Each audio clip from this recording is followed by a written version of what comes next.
figuring all this stuff out so that you don't have to. You and me, babe. You and me, babe. It's just nothing else like you. We're ready to go. Okay. Got these out of the oven. I shaped these in some fun shapes. Squatted this one down a little bit. We're gonna have 3 little pumpkins. Mash it in there real good. So, holding that. Okay, these don't be hard to get along with.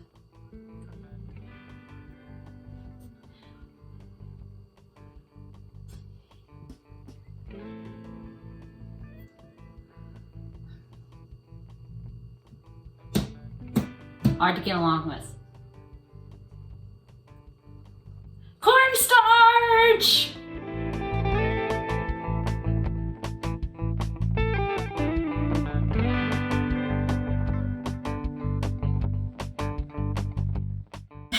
Impatient. That's me. Impatient. Got a little close to the edge when I pressed those in. I cracked on the edges, and that's no good. But looks like the cornstarch is gonna work fantastically, and I should only have to print these one more.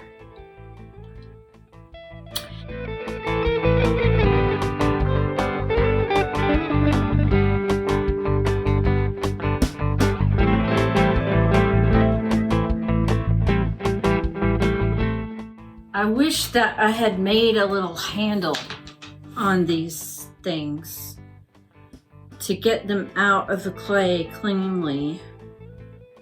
Kind of wonder if I couldn't like glue a popsicle stick on the back or something.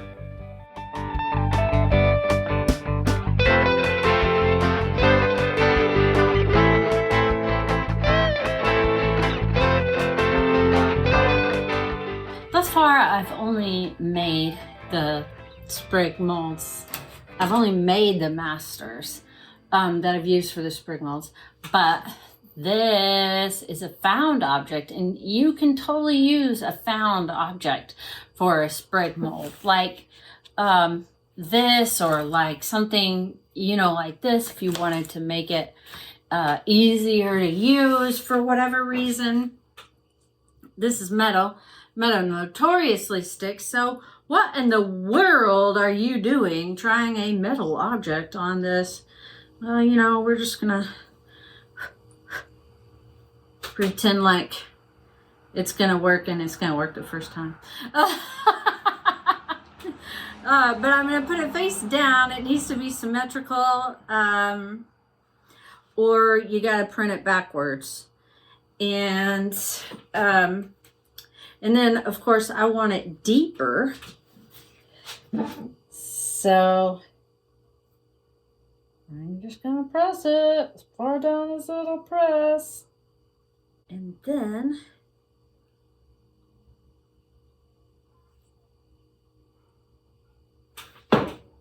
I'm getting the hang of it, guys. This is great.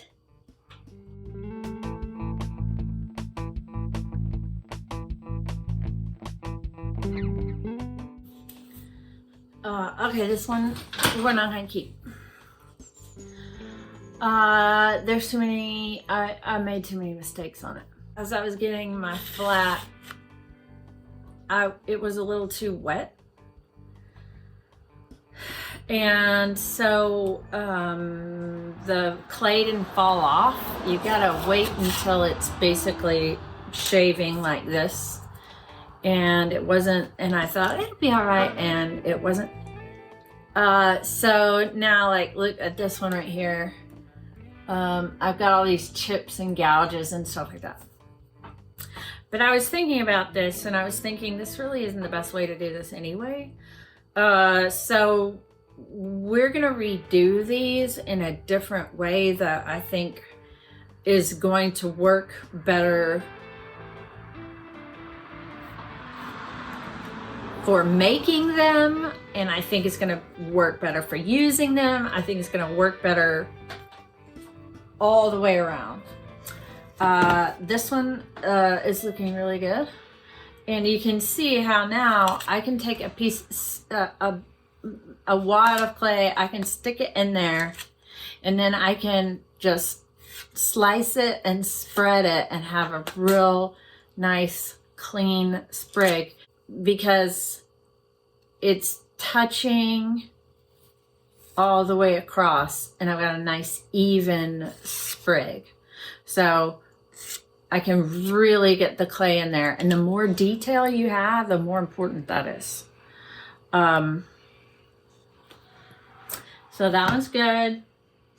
This one, you know, I went over it and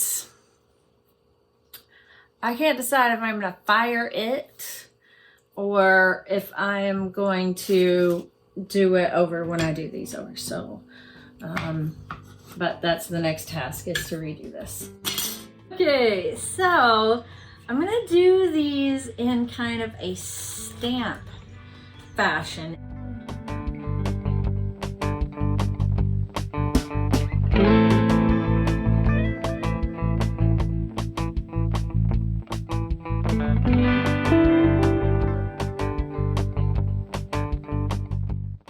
I'm gonna pat this down on my nice smooth bat here instead of my canvas. Cornstarch.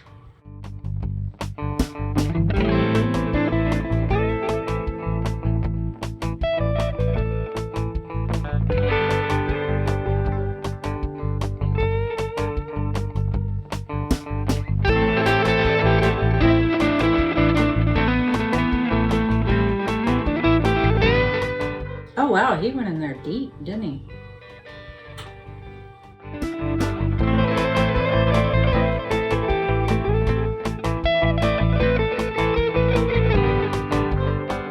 And it looks like he's got an undercut. That's weird. I don't know how that would be possible. All right, now that is gonna be a perfect little bee. At least we are going to let him hang out over there while we do a few more ladybugs and bees. And I'm gonna see if one of these larger things will take that too. I think it would split too easily. I don't know. Let's see.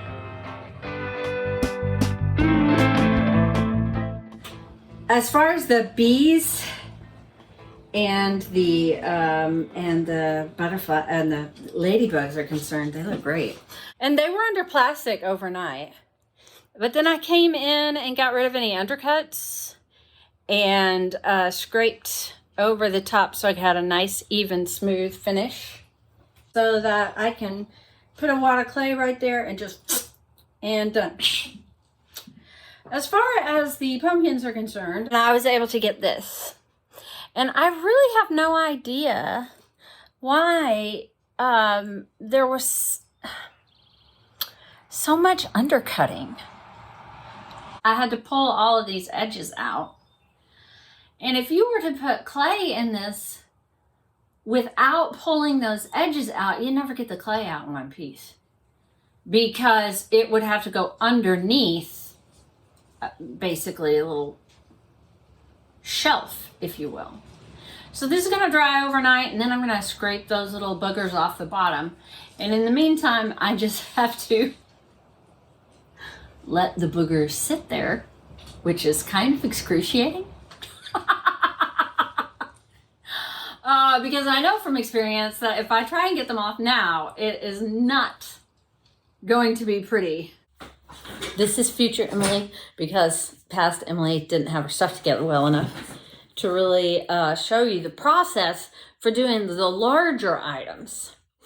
I'm putting together a disc of clay that's less at the end and more at the beginning.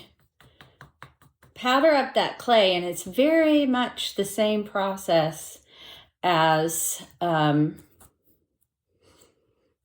bees and the ladybugs, except that if you, dude needs more powder. Put your powder in a sock. Really helps. If you just press down like this, it will split the clay, like I was talking about earlier. So instead of pressing down, you're gonna shape. You're gonna bend this down instead of pressing down from the top. And that way, you're not gonna move as much clay out. It's gonna shape it down around. It doesn't make any sense. But once you do it, you'll understand what I'm saying. Then I'm going to pinch me up a little handle on him because I like a little handle. Make sure you're on a smooth top surface and not on canvas, or you're going to have to take the canvas out of it. Oh, and look, he just came right out. Perfect.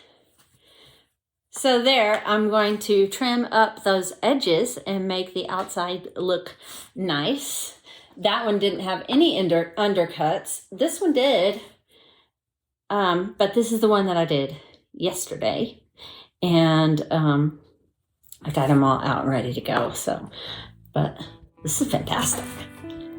I really do think that these types of stamps are the best way to go with these. Even this large of a size. What these will help with is if I have a wet piece. Okay, so this is my wet piece.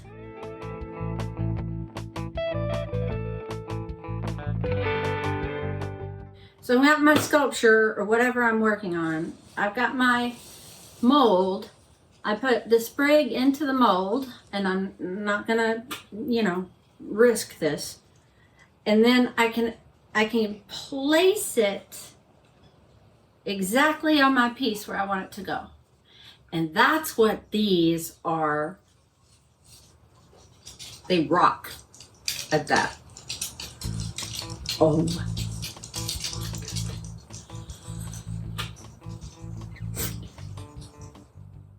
This is so exciting. Oh, goodness. This is so great. Okay, Emily, control yourself.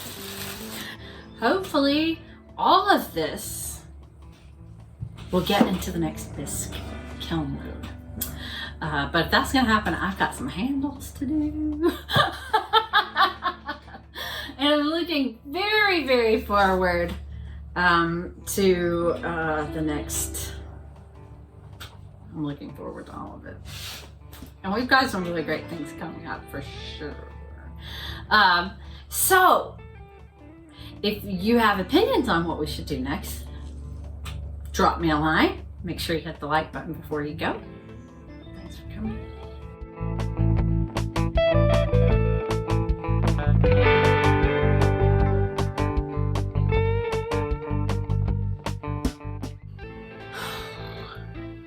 I hope we're not going to do the same exact thing that happened on last week's video all over again. I really hope that's not going to be the case here. I kind of messed up my opportunity to show you what I was doing. It looked like a stamp, which is kind of what I'm going for, but not. I can't do this and talk at the same time, apparently. I realize I'm not in frame.